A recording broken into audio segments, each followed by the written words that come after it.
Je suis une jeune femme de 27 ans. Mon petit ami et moi avons pu acheter 15 acres de terrain cette année, juste à côté d'une forêt nationale dans les Carolines. J'ai toujours rêvé de vivre dans une forêt sur une montagne, et nous étions si excités quand nous avons trouvé le terrain. Son prix était très bas, et il se trouve à 5 minutes en voiture du lac. Nous l'avons donc acheté dès que nous avons pu obtenir l'approbation du prêt.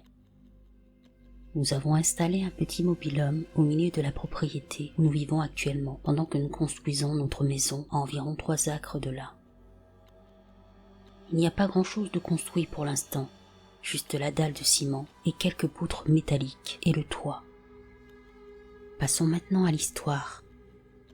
Nous avons emménagé sur le terrain à la fin du mois de mai, et tout semblait parfait. Il y a quelques semaines, j'ai commencé à emmener mes 2 chiens se promener dans la forêt pour vérifier où se trouvaient les limites de la propriété et aussi pour profiter du paysage qui est vraiment magnifique. Je voulais aller plus loin car je savais qu'il y avait un sentier à proximité qui menait au sommet de la montagne et à une aire de repos où j'avais prévu d'appeler mon petit ami pour qu'il vienne nous chercher, moi et les chiens. La randonnée elle-même peut prendre environ 1h30. Il y a une route que les gardes forestiers empruntent pour se rendre au sommet et qu'ils pourraient emprunter en voiture. Nous étions à peu près à mi-chemin du sentier, du moins c'est ce que je pensais, lorsque mon berger allemand Crush est parti dans les bois en aboyant. Il est généralement très bien dressé et vient quand on l'appelle, mais il était bien décidé à poursuivre quelque chose. Heureusement, mon autre chien n'est pas aussi excitable. Et il est resté près de moi. Nous nous sommes enfoncés dans la forêt à la recherche de mon chien lorsque j'ai entendu ce que je pensais être un sanglier. Si vous n'avez jamais entendu un sanglier, imaginez ce que vous pensez être le bruit d'un démon rampant hors de l'enfer, et c'est à peu près ça. Je suis devenue nerveuse car je sais qu'un sanglier pourrait facilement attaquer mon chien avec sa défense, et j'ai commencé à crier à Crush de venir. Je l'ai entendu aboyer avec colère et nous nous sommes dirigés vers l'endroit d'où venaient les bruits. Je l'ai trouvé en train de lever les yeux, d'aboyer et de grogner près d'un grand arbre et j'ai essayé de l'éloigner, mais il n'a pas bougé. J'ai dû littéralement ramasser ce chien de 40 kilos et le porter en traînant les pieds jusqu'à 30 mètres. Mon autre chien restait près de l'arbre en gémissant, la queue entre les jambes. Je l'ai appelé pour qu'il vienne à moi et il s'est retourné et est parti dans l'autre direction. J'ai regardé dans l'arbre, mais je n'ai pas vu grand-chose, alors j'ai pensé qu'il s'agissait d'un gros raton laveur. Cela a pris environ 2 heures, mais j'étais enfin de retour sur mon terrain avec les chiens. Quand j'ai demandé à mon compagnon ce qu'il pensait que c'était, il m'a répondu qu'il s'agissait sûrement d'un opossum ou d'un raton laveur, mais je lui ai dit que cela n'expliquait pas le bruit du sanglier. Il a simplement répondu « C'est la forêt, il y a beaucoup d'animaux » et on est resté là. Quelques jours plus tard, alors que je travaillais à la maison, mes chiens ont commencé à devenir fous. Crush a commencé à grogner et à sauter à la fenêtre.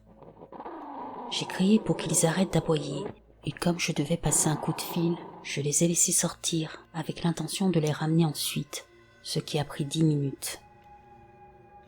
Lorsque j'ai ouvert la porte, mon petit chien était assis sur le porche et s'est précipité à l'intérieur. Mais Crush avait disparu.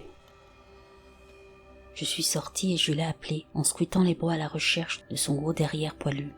Seulement je ne le voyais pas et ne l'entendais pas. Alors j'ai commencé à m'enfoncer dans les bois en continuant de l'appeler.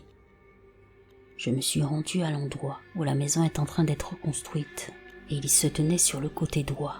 J'ai crié son nom, mais il est resté là, figé, m'ignorant. Alors je me suis approchée de lui et j'ai vu ce qu'il regardait.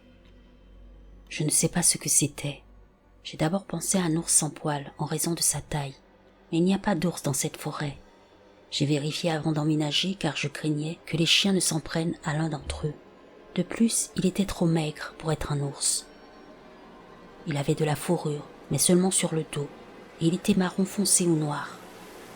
Je n'ai pas pu voir son visage. Effrayé, j'ai attrapé le collier de Crush et j'ai essayé de le tirer vers la construction, en veillant à ne pas faire de mouvements brusques. À ce moment-là, j'ai senti que la chose m'observait pendant que je conduisais Crush au milieu du béton. Il était à environ 10 mètres quand j'ai entendu à nouveau ce grognement de sanglier. et j'ai compris qu'il venait de lui. Soudain, Crush s'est mis à aboyer et à sauter vers l'animal alors que je le tenais par le collier. J'ai dit merde. J'ai ramené ce dernier vers moi et j'ai commencé à courir vers le mobil-homme. En arrivant là-bas, j'ai claqué la porte en la verrouillant derrière moi et j'ai pris mon arme. J'ai appelé mon petit ami plusieurs fois avant qu'il ne réponde et j'ai commencé à lui crier de rentrer à la maison, qu'il y avait quelque chose sur la propriété. Il est rentré au bout de 10 minutes et a pris son camion pour se rendre sur le chantier, mais à son retour, il m'a dit qu'il n'avait rien vu. Quelques semaines se sont écoulées depuis et le week-end dernier, ça s'est reproduit. Mon compagnon devait travailler tard et j'étais donc à la maison avec les chiens à regarder la télévision lorsque mon petit chien s'est mis à gratter à la porte pour qu'on le laisse sortir faire ses besoins. Crush l'a suivi et je les ai laissés faire leurs besoins. Mais lorsque j'ai ouvert la porte, mon petit chien tremblait et n'arrivait pas à entrer assez vite. Il s'est caché sous la table à manger et a refusé de sortir. J'ai appelé Crush, mais je ne l'ai pas vu, car c'est un chien noir dans les bois la nuit. J'ai pris la lampe de poche et j'ai parcouru le périmètre de la maison à sa recherche. Et là, j'ai vu un gros derrière noir et poilu à l'arrière de la maison, là où commence la limite des arbres, et je l'ai appelé. Il n'a pas bougé. J'ai commencé à me diriger vers lui lorsque brusquement, j'ai entendu un aboiement derrière moi. À ce moment-là, j'étais tellement effrayée que j'ai senti mon cœur et mon estomac s'effondrer. J'avais envie de pleurer parce que je savais que ce que je voyais n'était pas mon chien, car celui-ci était derrière moi. Je ressentais un immense sentiment de peur et de colère, et j'ai fait quelque chose de fou et de stupide. Je lui ai crié dessus et j'ai lancé des bâtons. Je lui ai dit de s'éloigner de nous, de quitter mon terrain, et que je n'hésiterais pas à l'abattre. J'ai sérieusement cru que je perdais la tête, car avant même de m'en rendre compte, je courais vers lui. J'étais à environ 1,5 mètre quand cette chose a bondi et s'est enfoncée dans les bois. Ses pattes arrière étaient si longues que j'ai cru qu'elle allait me donner un coup de pied. Elle sentait la terre et la pourriture. J'ai mieux vu l'arrière de son corps. Il était à la limite de l'humain, de longs membres, un torse court. Heureusement, mon idiot de chien ne l'a pas poursuivi dans les bois. J'ai commencé à retourner vers la maison quand j'ai entendu à nouveau les bruits de sangliers, mais ils n'étaient pas seulement derrière moi, mais partout dans les bois. J'en ai parlé à mon petit ami qui pense que je vois des choses. J'ai appelé mon père qui m'a dit de brûler de la sauge sur la propriété et de demander à un chaman de venir bénir la terre, car il pense qu'il s'agit d'un skinwalker. Je ne sais pas quoi faire. Je porte mon arme sur moi chaque fois que je dois sortir. J'aime cette propriété, j'aime la forêt et les montagnes. Je déteste avoir peur à chaque fois que je sors. Je n'avais jamais vécu quelque chose comme ça auparavant. Je n'ai aucune idée de ce que ça pouvait être. Je ne sais pas comment l'éloigner de nous.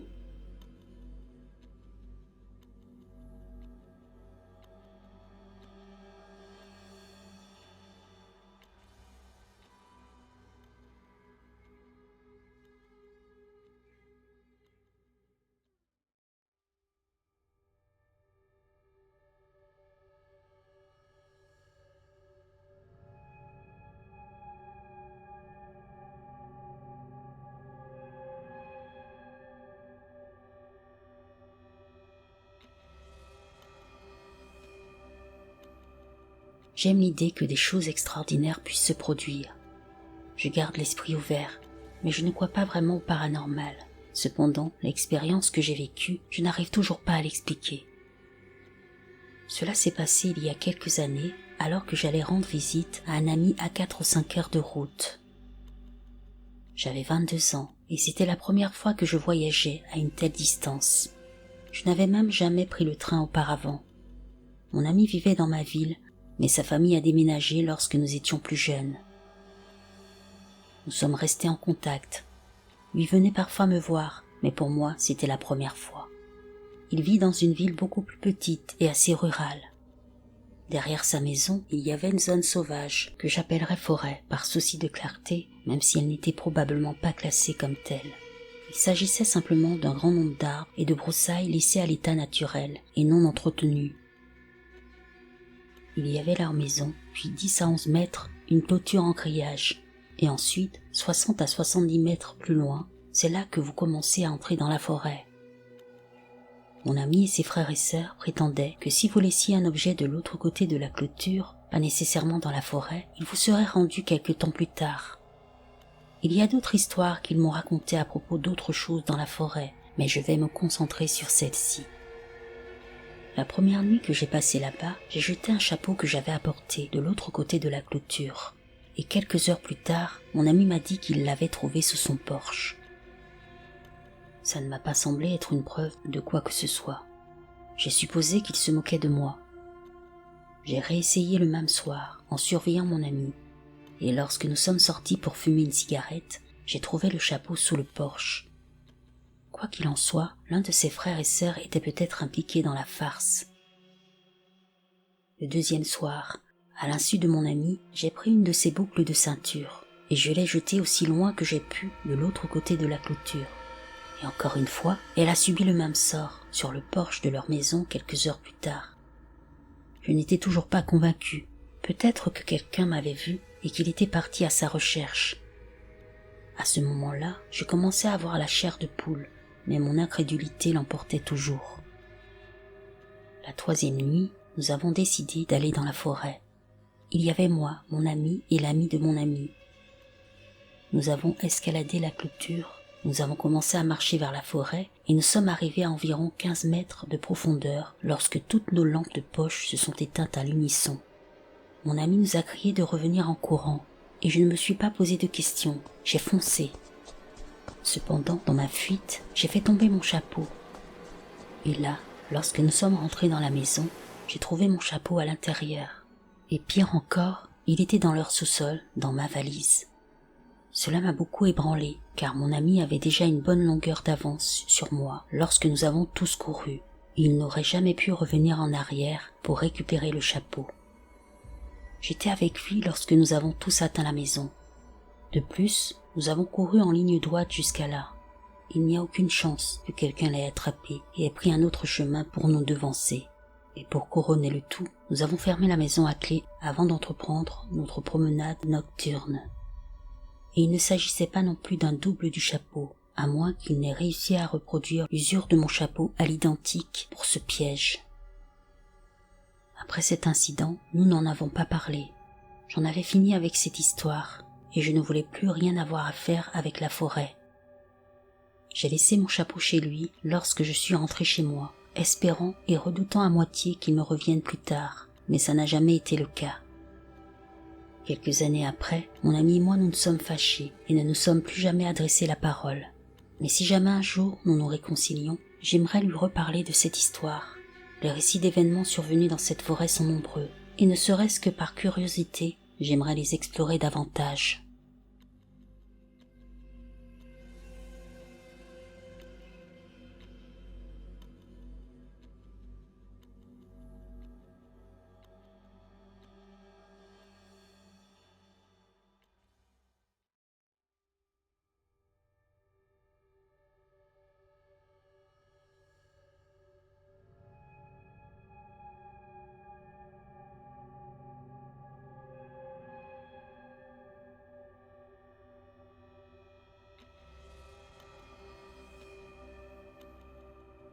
C'était en 2004, au début de l'été. Je rendais visite à ma mère, qui vivait à l'époque avec son mari dans une région rurale du comté de Monroe, dans le Michigan. Il était relativement aisé et possédait une belle et grande maison sur quelques hectares de terrain. Il y avait une voie ferrée à moins d'1 kilomètre de là, et la forêt s'étendait au-delà de la route, devant la maison. Je lui rendais visite pour le week-end. Les choses ont commencé par une série d'événements bizarres. Ma mère et moi étions au sous-sol en train de faire des recherches sur l'ordinateur. Nous venions juste d'avoir l'internet DSL à l'époque et nous téléchargions de la musique sur Kazaa. Finalement, ma mère est montée à l'étage et je suis resté sur l'ordinateur. Mais voilà que peu de temps après, l'internet cesse de fonctionner. J'attends quelques minutes que ça redémarre, pensant que c'est peut-être une mauvaise connexion, quelque chose comme ça, mais ça ne remarche pas. Je décide donc de monter à l'étage pour trouver ma mère. Lorsque j'arrive là-haut, la première chose que je remarque, c'est qu'il fait nuit et que toutes les lumières sont éteintes. Alors j'appelle ma mère. Celle-ci est dans sa chambre, au bout du couloir. C'est alors qu'elle me dit en chuchotant de venir. Je lui demande ce qui se passe et pourquoi elle a éteint la lumière.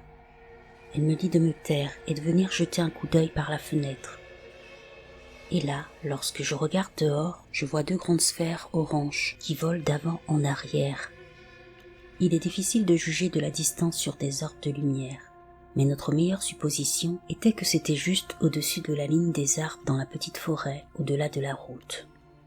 Je dois également souligner que la voie ferrée est également adjacente à cette petite zone boisée. Nous regardons pendant 3 à 5 minutes et les orbes ne partent pas. Ma mère et moi, nous nous demandons si nous devons aller sous le porche pour mieux voir, et nous trouvons le courage de le faire. Je tiens à préciser que jusqu'à présent, nous n'avons pas l'impression d'être dans le vrai. Rien ne semble normal. Nous sortons donc et nous voyons encore mieux. Il est très clair qu'il ne s'agit pas de lampe de poche, ni de pointeur laser, ni de projecteur. Il se déplace rapidement, parfois de manière synchronisée, parfois de manière indépendante. Une autre chose que nous avons remarqué, c'est que même si les rails s'éteignaient, il n'y avait pas de train. Nous pouvions voir que les voies étaient vides, mais les signaux et les lumières s'éteignaient et la barrière bloquait quand même la route. Ça faisait au moins 10 minutes que j'étais témoin de cette situation, et je ne sais pas combien de temps ma mère avait regardé avant que je ne monte à l'étage. Nous sommes restés sur le porche, stupéfaites, regardant quelque chose que nous ne pouvions pas comprendre. Au bout de quelques minutes, ils se sont rapprochés les uns des autres et sont partis très rapidement au loin, hors de notre vue. Ma mère et moi sommes toujours debout sous le porche, en train de parler entre nous, du genre « Wow, tu as vu ça? C'était tellement bizarre !» Mais alors que nous regardions toutes les deux vers la forêt, c'est là que nous l'avons vu. Aujourd'hui encore, j'ai des frissons et je m'en souviens très bien. Cette chose est apparue devant la forêt. C'était une silhouette humanoïde d'environ 1,80 m de haut, de corpulence musclée, avec des yeux rougeoyants et une tête ressemblant à celle d'un loup ou d'un chien. Elle se trouvait probablement à une 50aine de mètres. Lorsque nous l'avons vue, nous avons paniqué et nous avons immédiatement couru à l'intérieur et fermé la porte. Je demande à ma mère si elle a une arme à la maison et elle me confirme qu'elle n'en a pas. Le mieux qu'on avait, c'était une batte de baseball et un grand couteau de cuisine. Nous les prenons et nous nous cachons dans la cave. À ce moment-là, ma mère et moi sommes toujours aussi effrayés et nous avons passé le reste de la nuit ensemble sur un lit pliant au sous-sol. Ma mère a fini par s'endormir, mais pas moi. J'étais encore trop nerveuse pour le reste de la nuit. La plupart des gens à qui j'ai raconté cette histoire disent qu'ils ne me croient pas, ou au mieux, ils pensent que j'exagère mes affirmations. Mais je sais que je ne suis pas folle, car ma mère en a été témoin elle aussi. Généralement, je suis une personne assez sceptique, et cette silhouette obscure m'a tout simplement perturbée. Aujourd'hui encore, je n'ai aucune idée de ce que c'était, mais je peux affirmer sans l'ombre d'un doute qu'il s'est bel et bien passé quelque chose cette nuit-là.